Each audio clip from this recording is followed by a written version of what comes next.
வாழ்க வையகம், வாழ்க வையகம், வாழ்க வளமுடன். வேதாத்ரி மகரிஷி அவர்களின் நாள் ஒரு நச்சிந்தனை நாள் ஏப்ரல் 10. தலைப்பு அறிவு, உடல் ஆற்றல்களை பயன்படுத்தல்.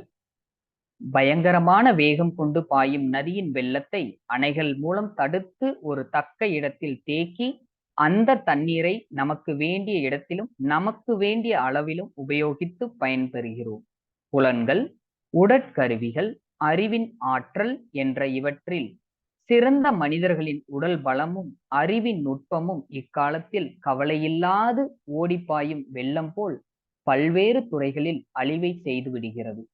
அவைகள் அவ்வாறு செய்யாது வாழ்க்கை துறைகளாகிய மனோ தத்துவம், சுகாதாரம், பொருளாதாரம், அரசியல், விஞ்ஞானம் என்ற 5 துறைகளிலும் நன்றாக பயன்படும்படி செய்து அப்பயன்களின் உதவியால் உலக மக்கள் அனைவரையும் நீதி, அன்பு, அமைதி, இன்பம் என்னும் குறிக்கோளுடன் வாழ முயற்சி செய்வோம்.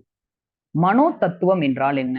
உடலில் அரூபமாய் நல்லது, கெட்டது, இன்பம், துன்பம், உயர்வு, தாழ்வு, விருப்பு, வெறுப்பு என்பன உணர்ச்சிகளாய் மனதிலே எழுகின்றன.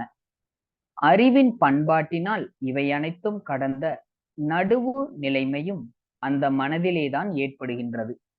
கடந்த கால, எதிர்கால சம்பவங்களை யூகித்து பார்த்து அறிவின் இயல்பு, இருப்பிடம், இயக்கம் என்பவனவற்றை நன்றாய் உணர்ந்து அறிவின் மூலம் முடிவும் அதன் இயல்பினையும் செவ்வனே உணர்ந்து வளர்த்து பண்படுத்தும் கலைதான் மனோ தத்துவம் ஆகும்.